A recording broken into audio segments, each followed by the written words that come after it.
हमारी प्रार्थना मान लीजिए। यदि आप नाम जापक हैं तो दूसरों को सुख देने की सामर्थ्य रखने वाले हैं। आप भगवान के अंश हैं। आप कोई साधारण नहीं, आप अपने स्वरूप को पहचानिए। तुम भगवान के अंश हो, तुम्हें मानव दे दिया, तुम्हें बुद्धि दे दी, विवेक दे दिया। इससे तुम सुखी नहीं हो पा रहे तो किसी के आशीर्वाद से क्या सुखी हो जाओगे? क्या आप नाम जप नहीं कर सकते? क्या आप आराधना करके ऐसे समर्थ नहीं बन सकते? समझ में आवे या ना आवे, राधा राधा राधा प्रसन्नता ही भगवद आनंद की तरफ आगे बढ़ाती है। कि लौकिक बुद्धि रखने वाले बस यही समझते हैं कि यही सार बात है। नहीं, कर लो, कर लो। तुम्हें 50-100 वर्ष मिले, पाखंड कर लो, दंभ कर लो, नाटक कर लो, जो चाहो एकत्रित कर लो। दुनिया का एक कबाड़ है। जब छूटने का समय आएगा तब तुम्हें पता चले दंभ का, पाप का। कल चर्चा हुई थी, दो नहीं रख के यहां से जाना चाहिए, एक ऋण और दूसरा पाप। नहीं तो तुम्हारे को आना पड़ेगा, दुर्गति हो जाएगी। किसी का एक पैसे का, एक वस्तु का उधार ऋण नहीं होना चाहिए जीवन में। और कोई भी पाप अब हमको साथ लेके नहीं जाना। अगर भूल से हो गए हैं तो हम उनका यहां प्रायश्चित करेंगे, अंदर से जलेंगे और संत महात्माओं से पूछेंगे इस पाप का हम क्या दंड स्वीकार करें, कौन सा प्रायश्चित करें।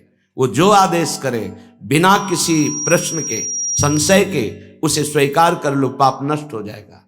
पाप और ऋण ये अपने जीवन में नहीं होना चाहिए। पर पाखंड, दंभ ये केवल पाप कराता है। भोले भाले भूले हुए जीव प्राणी वो जानते नहीं हैं कि किसे सत्य अध्यात्म कहते हैं। बस भूल में और भूल बटोरते घूम रहे हैं। कहीं कुछ भी तुम्हें मांगने की जरूरत नहीं, किसी के आगे हाथ पसारने की जरूरत नहीं कि आशीर्वाद दे दीजिए। हमारी प्रार्थना मान लीजिए। यदि आप नाम जापक हैं तो दूसरों को सुख देने की सामर्थ्य रखने वाले हैं। आप भगवान के अंश हैं। आप कोई साधारण नहीं, आप अपने स्वरूप को पहचानिए। ये भटकना छोड़िए।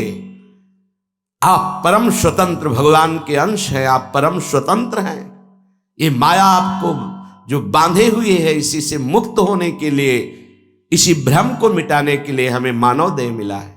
ए मारे घूम रहे, हमें सुख मिल जाएगा, कोई दे देगा आशीर्वाद। अरे आशीर्वाद भगवान ने दे दिया तुम्हें। तुम भगवान के अंश हो, तुम्हें मानव दे दिया, तुम्हें बुद्धि दे दी, विवेक दे दिया। इससे तुम सुखी नहीं हो पा रहे तो किसी के आशीर्वाद से क्या सुखी हो जाओगे? आशीर्वाद भी वही लागू होता है जो सत्कर्मी होता है, जो पाप नाशक अनुष्ठान किए हुए उसी के ऊपर आशीर्वाद जाता है। आप सोचे आप करें पाप, विषय विलासिता, और आपको कोई परमहंस आशीर्वाद दे दे। आपकी सामर्थ्य नहीं कि ऐसे आशीर्वाद देने वाले महापुरुष तक पहुंच पाए। जो पे दुष्ट हृदय सोई होई, मोरे सन्मुख आव की सोई। वो जा ही नहीं सकता। अगर चले गए तो आशीर्वाद मांगने की जरूरत नहीं है। वो बात मिल जाएगी जो तुम्हें दूसरों को आशीर्वाद देने की सामर्थ्य प्रदान कर देगी। अपने लोग भगवान को भी आशीर्वाद देते हैं, अपने लोग महारानी जी को आशीर्वाद देते हैं। उन्हीं के नाम बल से, उन्हीं के चरण आश्रय बल से। लाडली जो थारो अविचल रहो जो सुहाग। आपका सुहाग अविचल रहे, आप दोनों ऐसे सुखी रहे। जब हम अपने आराध्य देव श्यामा से हमको आशीर्वाद दे सकते हैं, फिर और कौन बचा? तो किसके बल से? उनके नाम बल से, उनकी आराधना के बल से। क्या आप नाम जप नहीं कर सकते? क्या आप आराधना करके ऐसे समर्थ नहीं बन सकते? समर्थ वही है जिसका हाथ फैलाना मिट जाए, किसी से भी नहीं। आपके पास नाम है, आपके पास मंत्र है, उपासना है, आप समर्थ हैं, पर आप अपनी वस्तु को पहचान ही नहीं रहे। नाम जप में रुचि नहीं, सतमार्ग सत्क्रियाएं ये रुचि नहीं, तो कहीं भी भाग के चले जाओ, दुख ही मिलेगा, अशांति मिलेगी, चिंता मिलेगी, आशीर्वाद नहीं मिलेगा। वो देगा भी तो लगेगा नहीं, क्योंकि हृदय में हमारे अंदर पात्रता नहीं आ रही। पात्रता नाम जब से आती, मान लो प्रार्थना समन में आवे या ना आवे, राधा राधा राधा। श्रीपाद कह रहे हैं प्रेम भाजाम, जो प्रेम पात्र बन चुके हैं, जिनके हृदय में वृंदावन प्रकाशित हो चुका है, प्रिया प्रीतम खेल रहे हैं, ऐसे महापुरुषों का संग नहीं, वृंदावन का आश्रय वास नहीं और प्रिया प्रीतम की उपासना नहीं, तो तुम्हारा जीवन धिक्कार, किस काम का जीवन। ये बच्चे पैदा करना, सोना, खाना, पीना, रहना, जीना, ये तो सुअर कुत्ता भी कर रहे हैं। जीवन मुक्त होने के लिए, भजन रूपी धन कमाने के लिए, यदि भजन नहीं, ज्ञान नहीं, भक्ति नहीं, वैराग्य नहीं, तो फिर पशु से बढ़कर के तुम नहीं हुए, पशु से नीचे ही हुए। क्योंकि पशु तो अपने कर्मों का भोग कर ऊपर उठ रहे हैं, तुम सबसे ऊपर आकर अब ऐसे कर्म कर रहे हो कि नीची योनियों को जाओगे। कोई भी आराधना किए बिना प्रभु की सुखी नहीं हो सकता, चाहे वो ब्रह्मा के पद में ही क्यों ना हो। सच्ची मानना, अगर सुख का अनुभव होगा तो भगवत आराधना से। ये बैठ जाए दिमाग में, भोगों में सुख नहीं है। अनंत ब्रह्मांडों में जितने भोग हैं सब माया के द्वारा रचित हैं। अगर वो सुखद भोग लग सकता है तो प्रभु को अर्पित करने के बाद, प्रभु से जुड़ने के बाद, प्रभु की दृष्टि पड़ने के बाद, जैसे ऐसे हम पाते हैं तो अन्न है, लेकिन जब प्रभु को अर्पित करते हैं तो प्रसाद हो जाता है, और प्रसाद पाप का नाश करके हृदय में प्रसन्नता प्रकट करता है। प्रसन्नता ही भगवद आनंद की तरफ आगे बढ़ाती है। समझ में नहीं आ रहा, हम बार बार भटक रहे हैं इन्हीं भोग, इन्हीं सुविधाओं को सुख मान। अगर नाम जप नहीं चल रहा तो समेट लो जितनी सुख सुविधाएं, अंतिम समय हमारी बात याद करना, कुछ तुम्हारे हाथ नहीं लगेगा।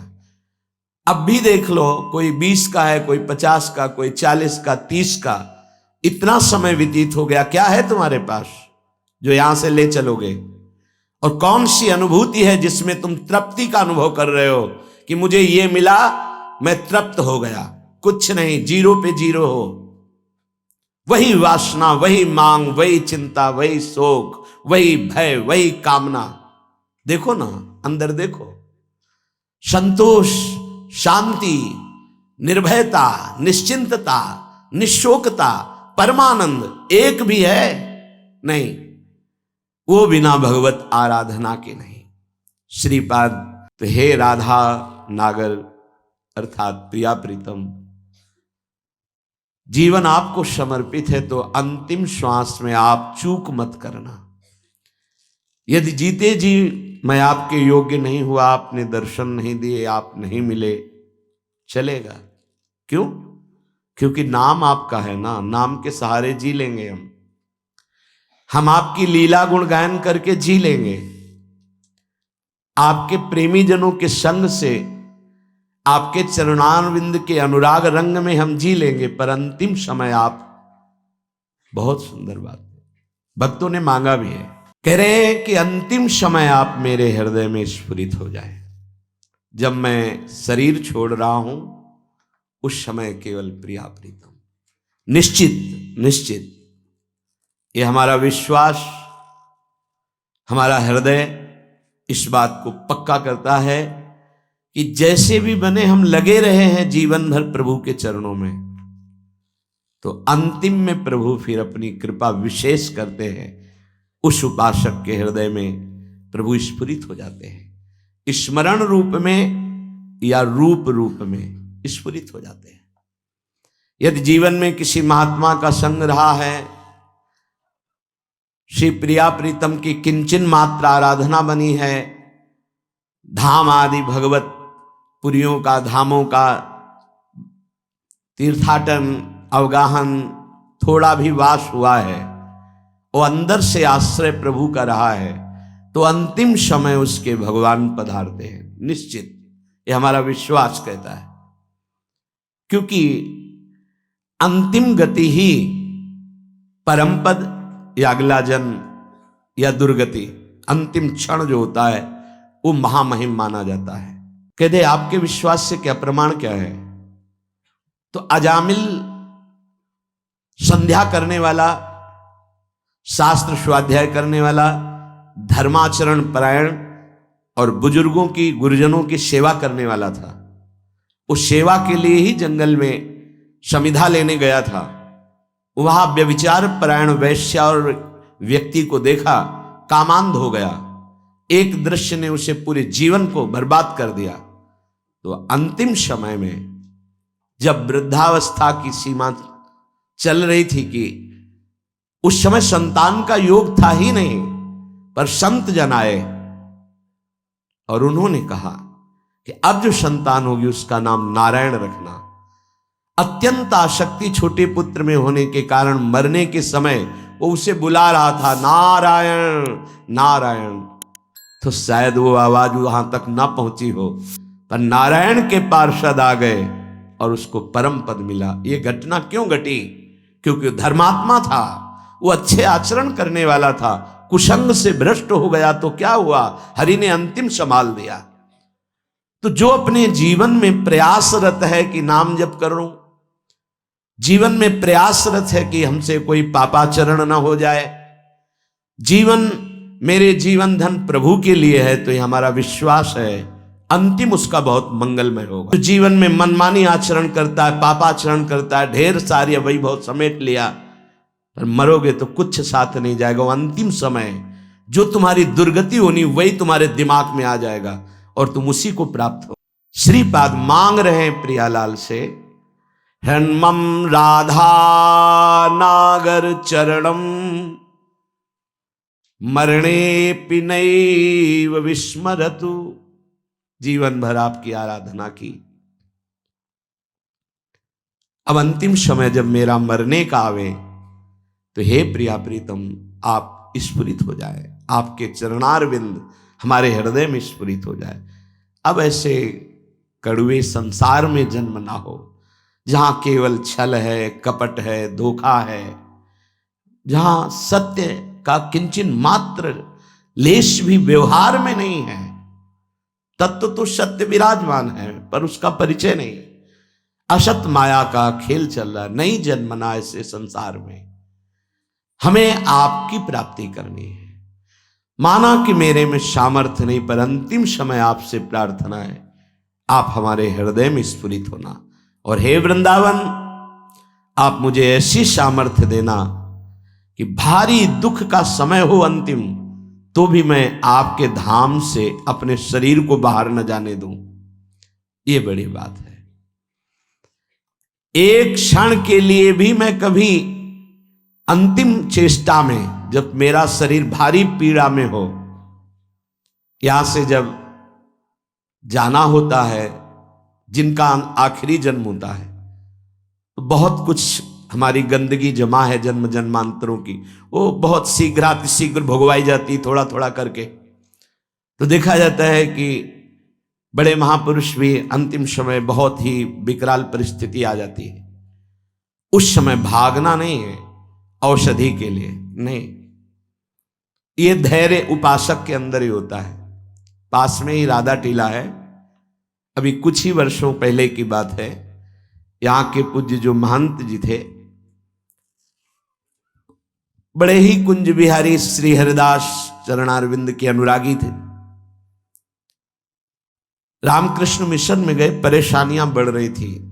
उन्होंने जांच की, उन्होंने कहा यहां नहीं, आपको दिल्ली जाना होगा, या हो सकता है आगरे में हो जाए, यहां तो नहीं हो सकता, न मथुरा में न वृंदावन में। कुंज बिहारी श्री हरिदास कौन जाएगा दिल्ली आगरा? हालत खराब होती चली गई। श्री हरिदास कुंज बिहारी श्री हरिदास।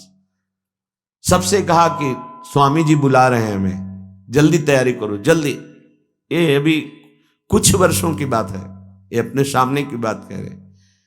जल्दी भोग बनाओ, नहीं तो भोग नहीं लगा पाओगे, समय है अभी, राजभोग जल्दी लगाओ। राजभोग लगाया, प्रसाद लाओ, प्रसाद। बैठो सब सामने, कुंज बिहारी श्री हरिदास, श्यामा प्यारी कुंज बिहारी श्री हरिदास दुलारी।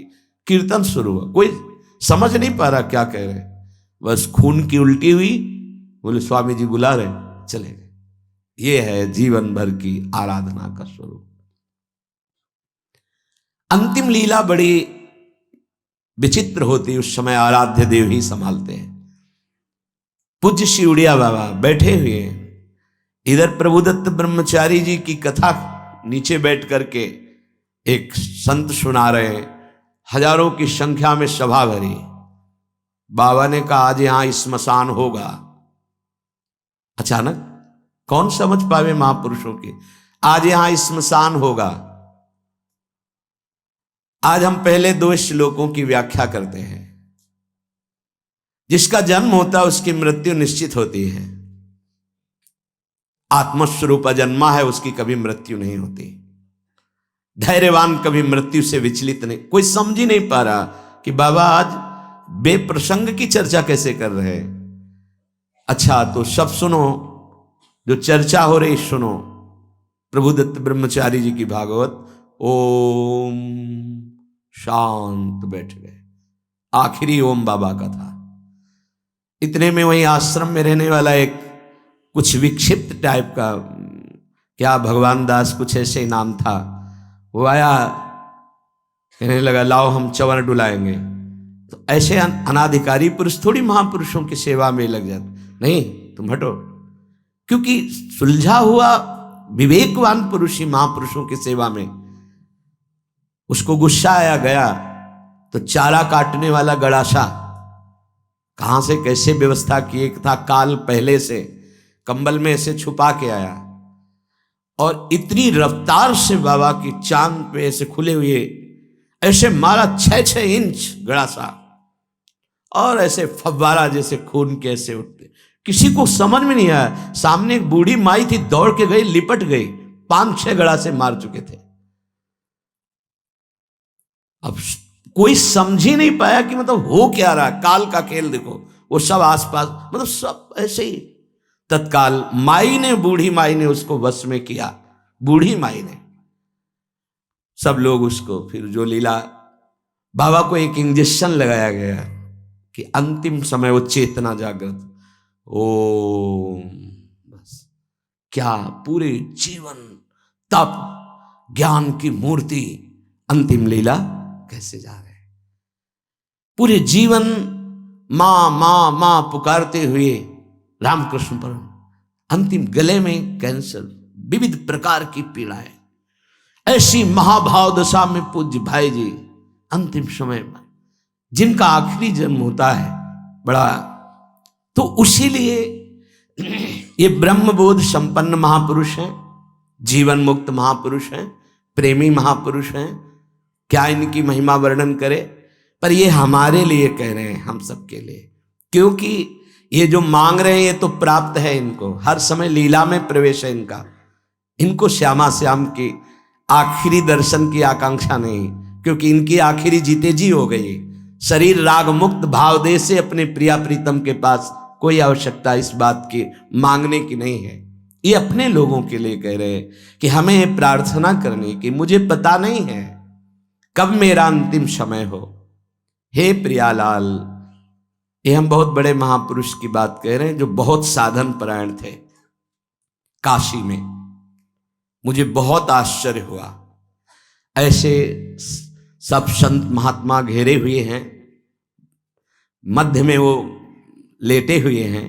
तो उनसे पूछा, स्वामी जी इस समय आपकी गति कहाँ है? ये चंद्रलोक नहीं, ये तो चंद्रमंडल के अंतर्गत जो चंद्रलोक है, जहां इस सूर्य लोक से भी ऊपर है। सूर्य को क्रॉस कर सके केवल दैवी शक्ति संपन्न जो त्रिगुणातीत हैं, उन महापुरुषों की, जो शुद्ध सात्विक शरीर वाले हैं, वो जो देवलोक का अतिक्रमण करके भी आगे बढ़ते हैं। सबसे ऊपर चंद्रलोक है, सूर्य लोक भी नीचे है शास्त्रीय पद्धति के अनुसार। तो उन्होंने कहा चंद्रलोक तक मैं समस्त मंडलों का भेदन करके पहुंच गया हूं, पर ब्रह्म या मोक्ष प्राप्ति तो होश उड़ गए कि ऐसे महापुरुष जो मोक्ष धर्म का ही वर्णन करते रहे, वो ऐसा बोल रहे। एक तरह से जैसे कहते हैं ना कि पैरों से धरती खिसक जाना, कि अपने लोग क्या हैं, अंतिम कैसी बात कर रहे हैं। तो उनका स्वामी जी तो क्या परम पद तो उनका ये तो विश्वनाथ जी की कृपा के अधीन है। बस हृदय एकदम साधन पक्ष से हटकर कृपा पक्ष की मांग करने लगा कि अंतिम समय कह रहे कि आखिरी कैवल्य परम पद ये तो विश्वनाथ जी की कृपा से। समझ लो साधन कितना पहुंचा सकता है। वो महापुरुष कह रहे हैं कि अभी ब्रह्मलोक भी नहीं, जैसे स्वर्गलोक, महालोक, जनलोक, तपलोक, फिर ब्रह्मलोक, तो स्वर्गलोक के ऊपर ही है, क्योंकि स्वर्ग के अधिष्ठात्र ये सब लोकपाल देवता हैं। वरुण जी, सूर्य जी, अग्नि जी, वायु जी, चंद्र जी, ये सब लोकपाल हैं। इनके एक अपने अपने लोक हैं। उन लोकों में इनके आराधक उपासक वहां पहुंचते हैं। तो वो कह रहे हैं कि मैं केवल चंद्रलोक तक पहुंच पाया हूं, उसके ऊपर ब्रह्मलोक वहां भी नहीं गति हुई। और परम कैवल्य पद ये तो विश्वनाथ जी की कृपा से, क्योंकि काशी में शरीर छूट रहा है, जीवन भर उनके नाम पर रहे, तो वो गति उनकी, मेरी गति यहां तक और वो विश्व।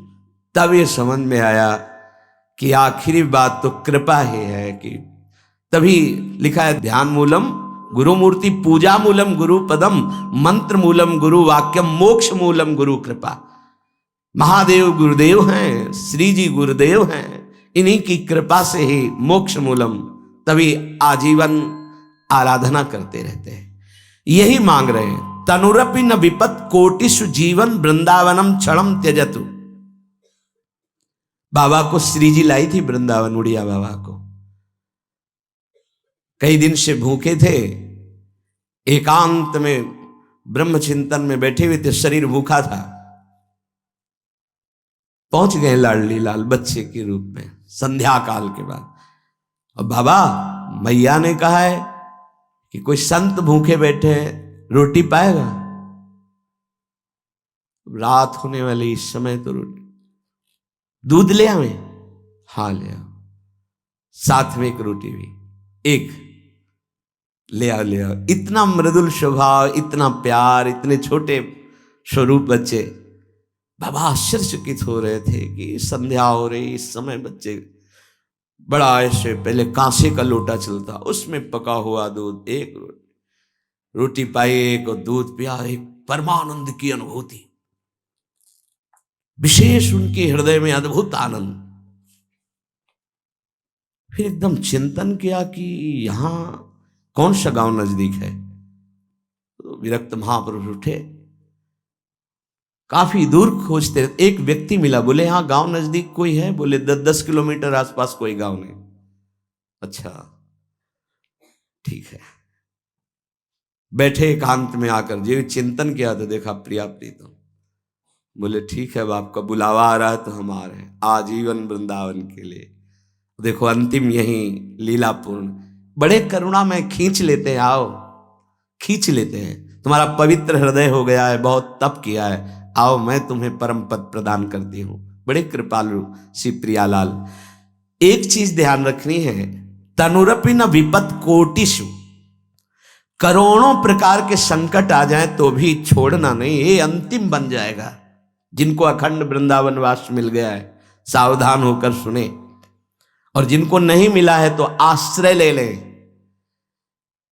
कई बार चर्चा की, रजरानी चरणामृत साथ है, वृंदावन का आश्रय है, और वाणी जी साथ है, तो जहां शरीर छूटेगा, जैसे भारतीय सैनिक राजकीय विभाग का कहीं भी शरीर छोड़े, भारत के आज्ञा के अनुसार, सरकार की आज्ञा के अनुसार गया हो, तो तिरंगे पे ही स्वागत होते हुए उसको भारत ही लाया जाएगा। ऐसे ही हम वृंदावन प्रिया प्रीतम के उपासी, कहीं भी शरीर छूटे, आप सम्मान पूर्वक श्रीधाम वृंदावन लाडली जी के महल में ही आएंगे, विश्वास कर लीजिए।